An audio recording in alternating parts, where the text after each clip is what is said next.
So Elon Musk and Tesla are absolutely getting destroyed today, and they're in full defensive mode. I want to show you guys what's going on. So first, Tesla falls behind China's BYD as vehicle sales drop for second year. Basically, Tesla's now in second. People don't want to buy their cars. They're getting absolutely crushed in Europe. And manufacturers in Asia are coming up with some really good models. There's various brands, be it from Korea, China, and soon Japan, I promise you. And also, this is coming in from the USA. What's going on? This is Gary Black. He's one of the Wall Street type dudes that is always tweeting about Tesla. And that's what he says. He says, Tesla can't trade at 200 forward PE if EV sales continue to decline, right? PE, price to earnings ratio. Basically, if your sales are going down, why are we paying a premium for the stock? And just based on PE, you could argue Tesla is anywhere from 10 to 20 times overvalued when you compare it to how you value other car companies. Now, I understand the fanboys and fangirls say, no, Chris, it's not a car company. It's like really special. And actually, Gary addresses that. So let's see what he says. Gary says, I realize Tesla isn't just a car company, okay, but that doesn't make mathematical sense when EVs still make up 72% of Tesla's profit, okay? So cars are a big part of their business, right? And it's basically the majority of their business, and if that's declining, like why would you want to buy said stock? Meanwhile, with both near-term 2026 and long-term 2030 adjusted EPS, so their earnings in the future, estimates continue to decline. So Tesla's getting crushed now, and all of the estimates for the next, whatever years are going down because, frankly, they're just not, that hot anymore. You got so many other choices out there. Plus, Elon Musk is pissing off a lot of people, and then now they're in full defensive mode. This is really interesting. These are some numbers just in the UK market, but there's multiple markets out there, and it's roughly going to be the same idea. Tesla fights back against budget Chinese EVs as Elon Musk launches new, cheaper car. So what you have to do if you're Elon, you're like, okay, we got this car. We'll try to go with the Model 3, make it our cheapest one, and see how many things we can cut out of the car to come in at price. It's basically what they're doing. It's like, okay, do I really want to strip down Model 3? And this is what they did. So they got the Model 3. It's £2,000 now cheaper. Again, this is in the UK. So the price comes in at $37,990. Okay, about $38,000. That's £13,000 cheaper than the BMW i4. Okay, so if you're just looking at price, yep, cheaper than the BMW i4. About £7,600 cheaper than the Mercedes CLA electric, and £7,000 cheaper than the Polestar. But here's the key one, right?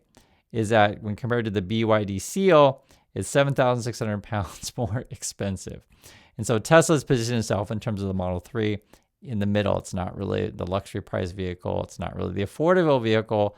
And so the question is, do you really want a Tesla that's an outdated model, right? They just don't come out with new stuff. The design is aged.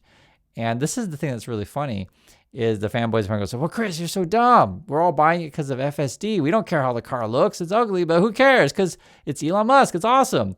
Well, here's the thing with FSD. They're changing the way that you're going to have to do this thing. So you can no longer buy it. They want to rent it to you, basically. And it says Tesla to offer self-driving software only on a monthly basis from February 14th. And if you did want to buy it, you have to pay a one-time payment of $8,000. This is in dollars here, or $99 a month. So basically, you got one more month to buy it outright for $8,000. After that, $99 a month. And I think this is a real problem for them because I'm just saying, just as a car, person, car owner, if I buy a car, I want to buy my car. I don't want to pay a monthly subscription to use my car. And I don't think I'm alone in this. I think there'd be a lot of people out there that feel the same.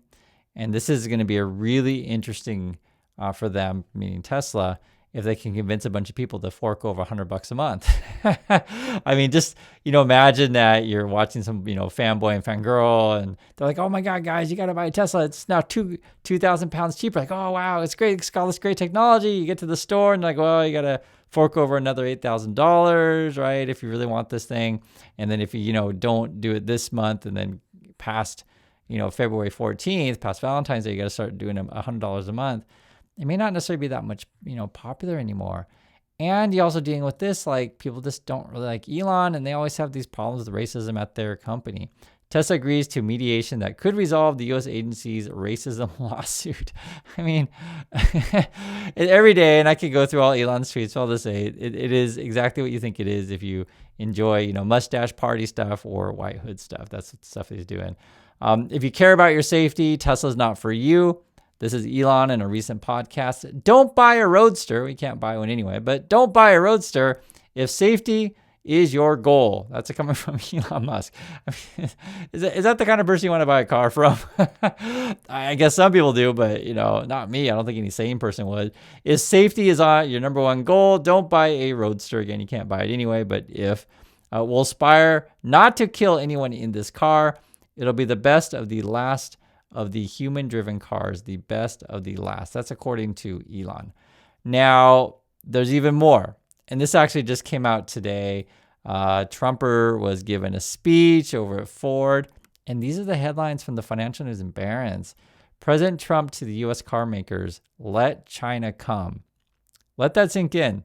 If Trump makes some sort of deal or whatever, and there's going to be a Chinese, say, BYD, open up a factory in the USA, and then suddenly, Trump gets a win, gets some American jobs, sure. But what does that do to China? What does that do to Tesla, right? Or other car manufacturers, or US car manufacturers? I promise you, when people go to the store and they go see the BYD and they're like, oh my God, this is much, much, much cheaper than the Tesla. I think Tesla's completely done for. And this is what it at. This is what Trump said. He said, quote, let China come in. Said Trump at one point, a statement that might raise eyebrows of American auto executives. Of course it would. China has low-cost sources of parts and labor, and its BYD is now the largest seller of all-electric cars globally, topping Tesla for the first time in 2025. That would be major.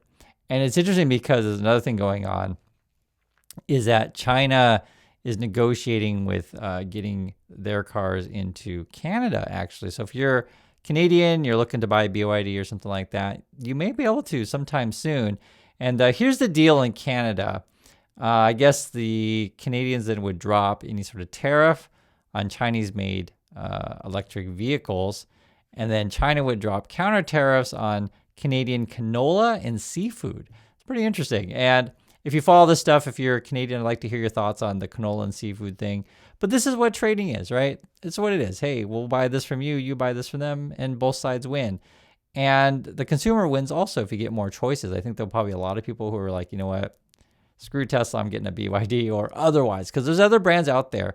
And then you get into the really interesting stuff, which will really ruin Tesla's day, is Hyundai, because basically Hyundai's eating Tesla's lunch on two ends. First, Hyundai, and this is actually big news here in Korea. They're going to do their robot taxi stuff in Las Vegas at the end of this year. That's what they say. And, Hyundai and we'll just say pretty much all the other companies out there except for Tesla and Elon Musk, when they say something, they're probably going to do it. Elon Musk, when he says something, it's like, okay, are you serious this time? Like, because every year, they always say there's going to be some great advancement or whatever. But they're going to launch the robotaxis is what they say. Level 4, I think, is what they're going for. And then the other thing that I thought was really fascinating about it is Hyundai has a bunch of sensors in it, like way, way more than Tesla ever would. I don't think Tesla has any sensors in there. They're camera only. And Hyundai's going full sensor on this stuff.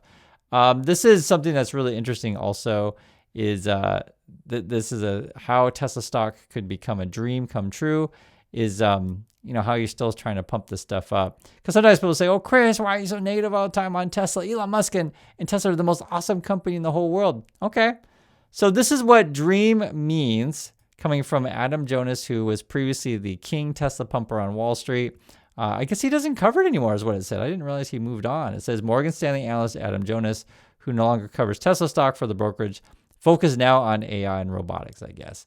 So dreams, according to Adam Jonas, is data, D for data, R for robots, E for energy, A for AI, M for manufacturing, and S for space. So if you're a fanboy and fangirl, you think that Tesla's all of these things, right? They're no longer really a car company. They're all about robots and energy and AI and such. Okay. And that's part of the Musk-onomy. If you are Also a Tesla fanboy and fangirl. You listen to Dan Ives, he'll pop up from time to time on YouTube or CNBC, and he talks like he's stoned all the time. If you ever see the guy, you'll know exactly what I'm talking about. But he says this: Elon is now a wartime CEO and laser focused on driving the most important year in Tesla's history. I guess we're talking about this year. For him, wartime refers to the AI arms race among tech giants. Quote, "We believe the autonomous vehicle valuation is $1 trillion alone for Tesla. And this is now the beginning of the robotaxis, Optimus, and ultimately SpaceX creating a new Musk ecosystem." And he says the stock's going to go to $600. So if you believe all that stuff, sure, go for it. But it's not going to be with cars, as they're really in trouble. Because I told you guys before, right? Hyundai's ruining Tesla's day, both in the robotaxi space, as they're going to get into that. And if you just look at the Boston Dynamics, and just to be honest, Boston Dynamics is decades ahead of Tesla. And this is just the reality, guys. It's not just Hyundai. You're looking at BYD eventually. Mercedes is going to come online with NVIDIA. They got a partnership over there. I wouldn't discount BMW, and I wouldn't discount the Honda or Toyota. I mean, people who drive cars, those are reliable cars. They've been so for years. And the manufacturers are going to keep on and coming, and Elon's going to just keep tweeting out his racist stuff. I mean, that's basically what he does all day. And so it's just like, do I want to buy, a car with a new design? If I'm going to get in the robots, do I want to buy Boston Dynamics, or do I want to stick with Tesla, who's in decline? And what they're trying to do is screw you on subscriptions. I, personally think I could be alone. I want to hear you guys' thoughts on this. But me personally, when I buy a car, I want to buy my dang car. I don't want to subscribe to anything. I want to buy my car. And I think a lot of people are going to be really ticked off with this change. And also, you're going to get sticker shock when you go to the store and you're like, oh, do I really want that, driving option that all those YouTubers tell me about, but I got to pay an extra $8,000. I just don't think many people are going to go for it. So we're going to find out with the numbers as Tesla reports their earnings in like a week or so. And it'll be an interesting one because I'm sure Elon will hype up something. Oh, hey, just wait to the end of the year. At the end of next year, we'll have all these great promises. I promise you, right? But it's always the same. It's just a bunch of smoke and mirrors. And they got nothing because people keep leaving Tesla. And there's just too many other choices out on the market coming in much better value. So that's my thoughts on this. I'd like to hear yours. And I'll catch you on the next video.